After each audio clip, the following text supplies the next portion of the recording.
Meditação Contemplativa, por Joel S. Goldsmith. O propósito. O objetivo da meditação é atingir a graça divina.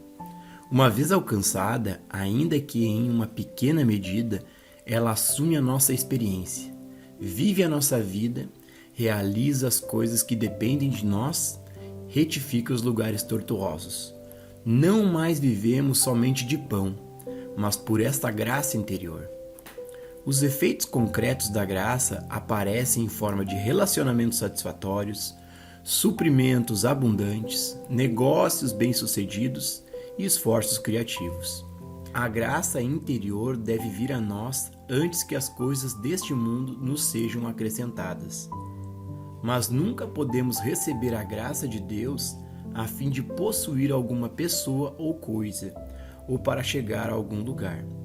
Por isso, a meditação não deve ser usada para trazer um automóvel, mais dinheiro ou uma posição melhor.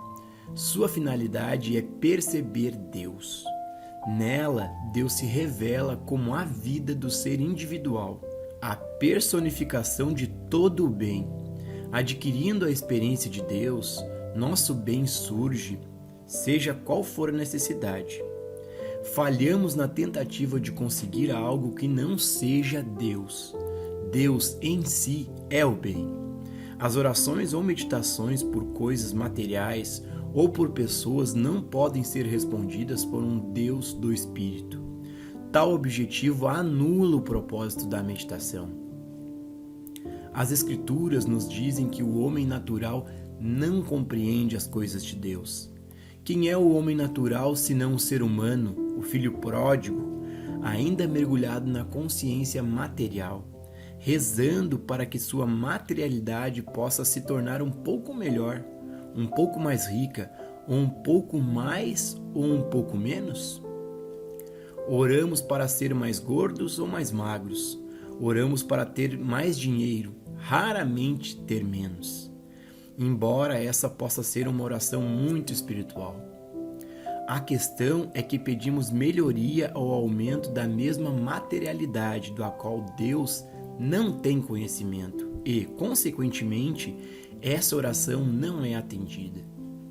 Muitas vezes nossos desejos, quando satisfeitos, nos deixam insatisfeitos, porque, como seres humanos, não possuímos a sabedoria para conhecer o que realmente necessitamos.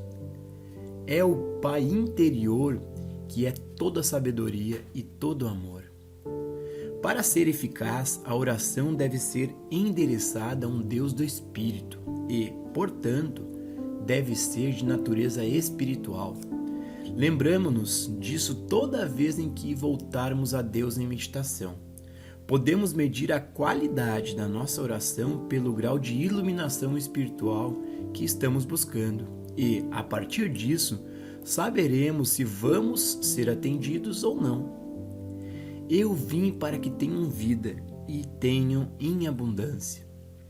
A promessa é de plenitude, mas é importante que façamos um pedido espiritual. Em outras palavras, não devemos rezar para que Deus melhore nossa humanidade, mas obedecemos às Escrituras e deixamos o Espírito testemunhar dentro de nós, já que não sabemos o que havemos de pedir, nem o que nos convém. Deixemos o próprio Espírito interceder por nós. Na verdade, não somos nós que rezamos ou meditamos. O Espírito medita no nosso interior e nós simplesmente abrimos nossa consciência, deixando-o revelar nossa necessidade e sua própria realização. Nisso está o segredo.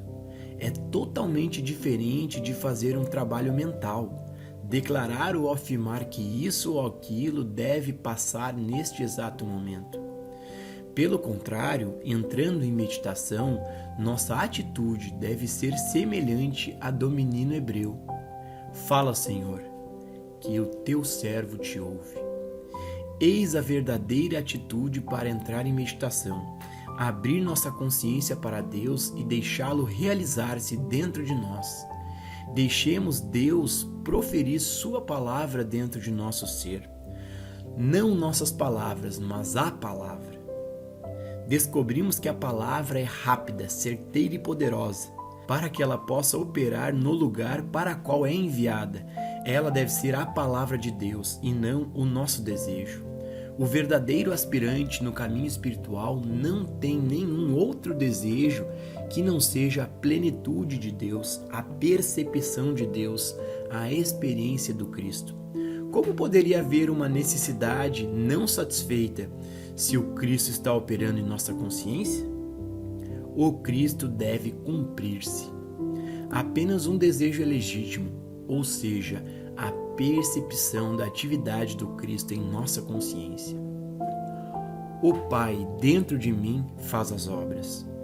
O Pai está tanto dentro de mim quanto de você. Então por que as obras não são feitas? Basta apenas uma coisa: nossa percepção consciente da onipresença. A atividade de Deus, a presença de Deus, o poder de Deus estão dentro de nós, mas construímos um estado de consciência com tantas camadas do universo exterior que não conseguimos atingir a presença de Deus dentro de nós. E, até que o façamos, nossa meditação é em vão e o caminho para a plenitude se perde. A maioria de nós busca a Deus de um ponto de vista puramente material, preocupados que o coração bata tantas vezes por minuto, que o aparelho digestivo funcione de maneira esperada, que acumulemos muito dinheiro, acreditando sempre que a satisfação pode ser encontrada no mundo externo. Alguns acreditam que o dinheiro trará essa satisfação, outros creem que a fama é a resposta, outros ainda que a realização está em ter boa saúde. Quantas vezes dizemos: quando esta dor passar, aí realmente poderei começar a buscar a Deus. Não posso fazer isso enquanto estou com tanta dor. Ou, se eu não precisasse mais pagar o aluguel, estaria tranquilo e poderia buscar a Deus. Em outras palavras, essas pessoas sugerem que a percepção de Deus depende de alguma condição física ou financeira. O contrário é evidente, isto é, há inúmeros milionários que não descobriram Deus, assim como há pessoas em perfeita saúde que não conheceram a Deus, nem completude, muito menos a paz ou plenitude. Esse é o estado de consciência da maioria de nós que buscamos a verdade. Vamos reverter este quadro buscando a Deus em primeiro lugar e, ao encontrá-lo, ver a dor, a carência, a limitação e o pecado desaparecerem. Enquanto estivermos buscando apenas o bem-estar físico, não teremos a menor ideia do que são o reino de Deus, as riquezas ou a saúde espiritual. Devemos começar a meditação reconhecendo que nem a saúde e nem a riqueza são o objeto de nossa busca por Deus.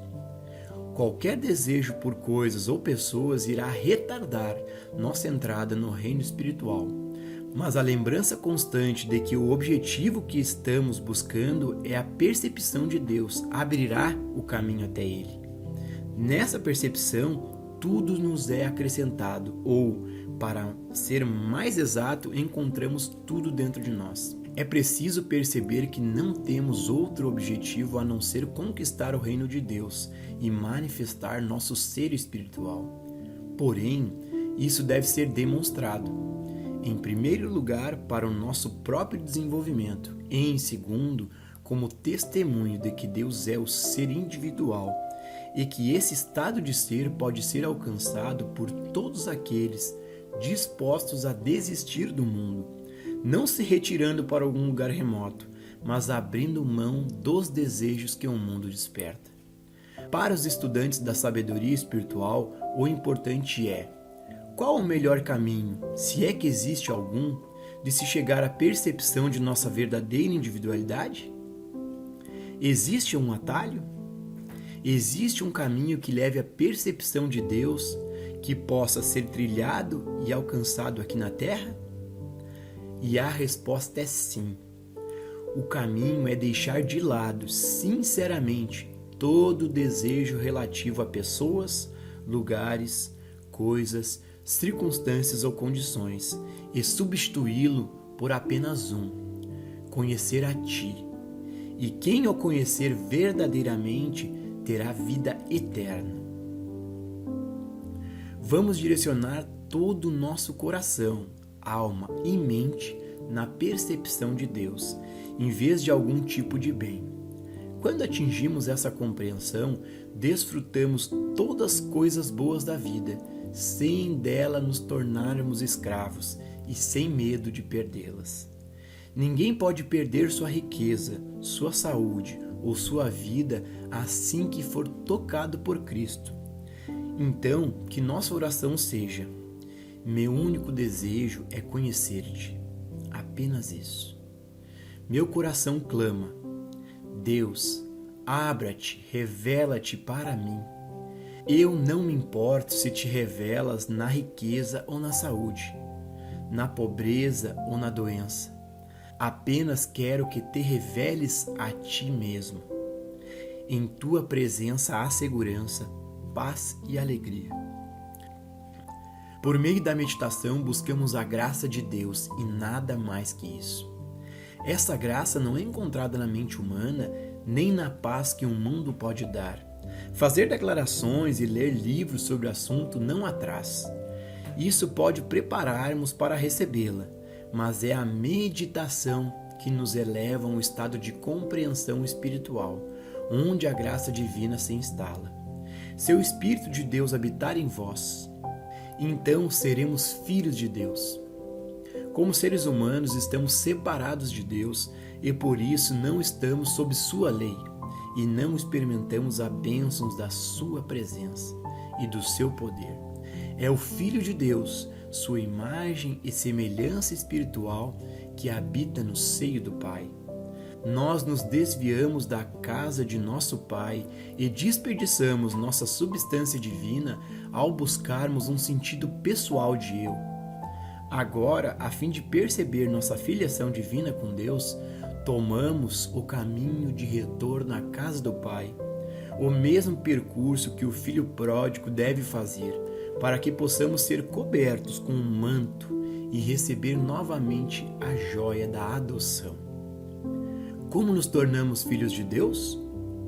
Como podemos despertar o Cristo, o Filho de Deus, que sempre foi, é e sempre será nossa verdadeira identidade, ainda que esteja escondido durante este período de imortalidade em que estamos dormindo? Exigirá esforço. Devemos abandonar todos os nossos conceitos anteriores de vida, por causa de meu nome.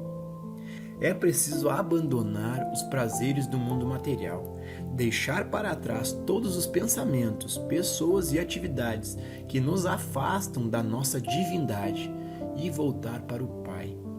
É da natureza do ser humano gostar das facilidades, conforto, riquezas, intemperança, gula, preguiça e sensualidade. Tudo isso age em nossa consciência para nos afastar de Deus. E não é realmente um afastamento, porque é impossível dele nos separarmos, tanto quanto é impossível separar um anel de ouro do qual é feito. O ouro é o próprio anel. Se o anel é constituído de ouro, não há como remover o ouro do anel sem destruí-lo, porque não existe ouro e anel. Há apenas um anel de ouro. Assim é conosco. Não podemos ser separados de Deus, porque não existe nós. Na verdade, não existe em todo o mundo tal coisa como você ou eu, como indivíduos isolados. Sendo infinito, Deus é tudo o que existe. Deus constitui você e eu.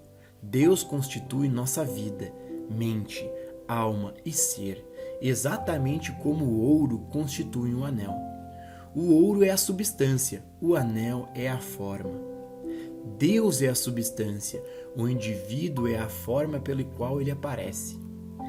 Deus é a essência do nosso ser, vida, alma, mente, espírito, lei, continuidade e atividade. Ele é a totalidade do ser individual, seja do santo ou do pecador.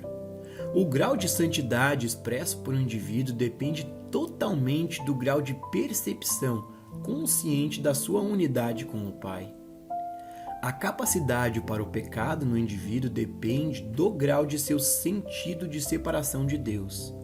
Na verdade, esse sentimento de separação é o que caracteriza a humanidade. Nós não somos seres humanos como parecemos ser. Somos puramente seres espirituais. Não é que existem dois seres separados, o ser humano e o ser espiritual.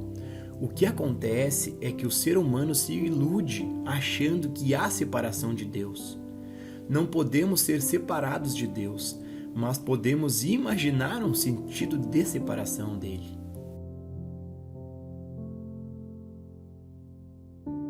A cristicidade ou a divindade filial é revelada. O filho pródigo retorna integralmente para dentro de si mesmo, como uma atividade da consciência, e, no momento em que se encaminha na direção da casa do Pai, entra no caminho espiritual. Não é mérito nosso estarmos no caminho espiritual. Se não fosse pela graça de Deus, não buscaríamos perceber nossa filiação divina. Num certo momento, somos atingidos por um raio de Deus, um toque que rompe nossa consciência, não por causa de nós, mas apesar de nós.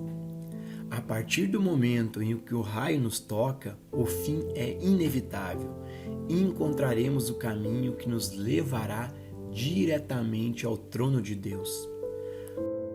Do ponto de vista humano, o modo de vida espiritual parece impossível de se adquirir, efêmero e intangível. Mas, na realidade, o que é mais palpável, o que é mais real em todo o mundo é o Espírito ou Deus. Uma vez que isso é percebido, as coisas deste mundo, dinheiro, nossas casas, nossos relacionamentos, passam a ter o lugar certo como símbolos externos da graça ou efeitos do Espírito. São esses símbolos ou efeitos que mudam. Enquanto homens e mulheres viverem apenas do pão, envolvidos nas lutas e esforços das atividades humanas, enquanto forem dependentes exclusivamente de símbolos ou efeitos, descobrirão finalmente que esses bens materiais acabam, são consumidos e evaporam. Vemos os resultados de dependência às coisas materiais quando olhamos para os rostos daqueles que vivem sob esses efeitos, dependendo da saúde de seus corpos, da riqueza de seus bolsos e das coisas deste mundo. Em contraste com essas pessoas, algumas se destacam, aqui e ali, por possuírem uma luz interior, uma esperança interior, uma expectativa ou glória que as conduz. Essa luz espiritual é facilmente detectada. Nós a vemos nos olhos, ouvimos na voz, observamos na vitalidade e vigor do corpo. Embora essa presença seja invisível, ela está dentro de cada um de nós. Ninguém no mundo está sem ela. E está disponível para todos os que têm ouvidos para ouvir e olhos para ver. Todos que são receptivos à graça divina. O único propósito de nossa existência é sermos um instrumento adequado, através do qual a glória de Deus possa manifestar-se. Jamais nos realizamos na vida tentando expressar nossa própria individualidade. A realização está em deixar o infinito invisível se expressar. Então, não nos esforçamos e lutamos para nos glorificar, mas cada vez que meditamos é como se disséssemos: Pai, eu não posso de mim mesmo fazer nada. A minha doutrina não é minha, mas daquele que me enviou. Eu não tenho a sabedoria por mim mesmo.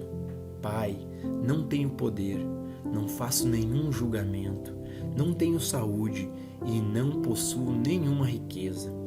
Estou sentado aqui para deixar o infinito fluir. Nossa função é permanecer nessa percepção interior e deixar a harmonia aparecer. Como a nossa visão está no desdobramento do Cristo, ele aparece externamente como um ser humano melhor, mais saudável ou mais rico. Mas não somos ludibriados pelas aparências, porque não estamos procurando uma mudança na imagem humana. A meditação não é uma tentativa de transformar a doença em saúde ou a falta em abundância. A busca é sempre por um Cristo invisível no centro de nosso ser, aqui e agora. Qualquer meditação que tenha dentro de si um desejo, por menor que seja, de obter algo de Deus ou por intermédio de Deus, já não é meditação. O bem é para ser percebido, sim, mas não para ser alcançado. A infinitude do bem já está onde eu estou, pois o reino de Deus está dentro de mim. A presença e o poder de Deus, o todo da divindade, estão trancados dentro de nosso ser, assim como o perfume está preso em uma flor. Quando a flor se abre, o perfume sai. Todos têm a totalidade da divindade e não apenas uma parte, trancada dentro do próprio ser. Deus não pode ser dividido. Deus é indivisível. A totalidade de Deus está na minúscula folha e em todas as folhas. A totalidade de Deus está em cada indivíduo na face da terra. Se isso não fosse verdade, teria havido menos Deus na terra, quando a população era apenas de 10% do que é hoje. E na mesma moeda, haveria o dobro de Deus na terra, quando a população duplicasse. A mesma quantidade de Deus existia no mundo em 1 milhão de anos atrás, tanto quanto haverá daqui 1 milhão de anos. Deus está em sua infinita totalidade onde estiver cada indivíduo. É por isso que se diz que Cristo Jesus pode levar 1 milhão de pessoas para o céu, porque um Cristo Jesus é o Filho individual, infinito de Deus, manifestando tudo o que Deus é. Filho, tu sempre estás comigo, e tudo que é meu é teu. Não é dirigido a um grupo, mas a um indivíduo. Deus, na sua infinita totalidade, está incorporado no Filho de Deus, que é a nossa identidade espiritual.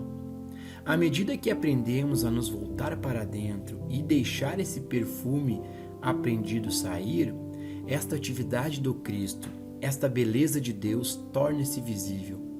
Quando não mais procuramos a paz que o mundo pode dar, mas buscamos apenas a minha paz, as portas da consciência se abrem para receber a luz espiritual, que se torna a vida do nosso ser e do nosso corpo. Muitas pessoas desejam poder espiritual, a fim de desfrutar experiências mais harmoniosas. Buscam a Deus geralmente para aproveitar mais e melhor as coisas terrenas. Pegarem peixes cada vez maiores e melhores em suas grandes redes. Mas a base de nosso trabalho é largar as redes, parar de buscar mais e melhores coisas deste mundo e ir abrir a consciência para as realidades espirituais. Assim, as coisas que nos chegarem do mundo externo serão frutos de uma graça interna. A graça só pode ser alcançada por um estado de silêncio interior, um estado de consciência e receptividade internas. E, portanto, é necessário que possamos preparar-nos para a experiência de receber essa graça. Este é o propósito da meditação. A quantidade de força e poder iluminados que flui através de nós é determinada pela graça divina. Se vamos ou não alcançar o objetivo final da iluminação, não é nosso problema. Alguns irão buscar lutando até se esgotarem e mesmo assim não irão alcançá-la. Outros terão mais calma e perseverança, e outros ainda espontaneamente se sentirão invadidos pela consciência crística. A experiência de Cristo se obtém através da graça. Em qualquer grau que ela venha, é um dom de Deus, não como recompensa, nem por nossos méritos e muito menos por sermos bons. Na verdade, é provável que venha para o pecador, porque a sua luta interna pode ser maior do que a o homem bom. e tal luta é muitas vezes altamente recompensada. A única responsabilidade que temos é querer fazer a experiência do Cristo manifestada pela sinceridade de nosso estudo e pela profundidade de nossa meditação e devoção. Essa é nossa responsabilidade. O Cristo Experiência é puramente um presente de Deus. Não é recompensa, não é mérito. Ninguém sabe por que vem para uns e não para outros. Na experiência de todo aluno sério, há um período de iniciação, ou seja, um período de abertura da alma.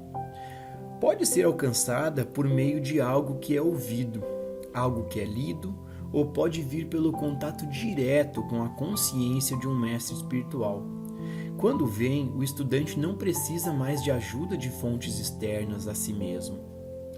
Todo seu ensino é recebido a partir de dentro. Toda iluminação, poder de cura e poder regenerativo vem de dentro. Desse momento em diante, ele se torna uma bênção para todos que cruzarem seu caminho, trazendo-lhes cura e conforto. Ao nos aprofundarmos no Espírito, despertamos nos outros esta mesma cristicidade.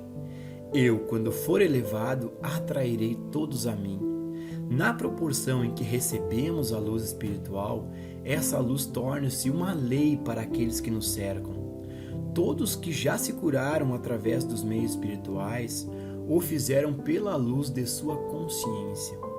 Qualquer que seja o grau de luz que percebemos, nos tornamos automaticamente, neste mesmo grau, uma luz para todos aqueles que tocam a nossa consciência.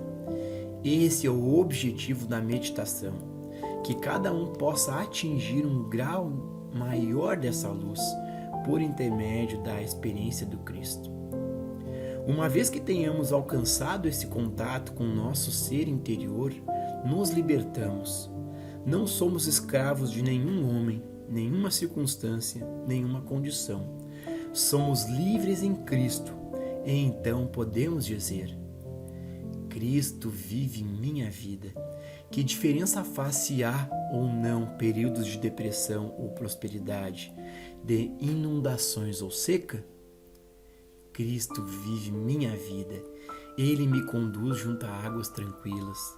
Ele me faz repousar em pastos verdejantes. 1000 cairão à minha esquerda e 10.000 à minha direita. Mesmo assim, nada me atingirá. Eu fiz esse contato. Morro diariamente para a minha humanidade. Renasço do Espírito.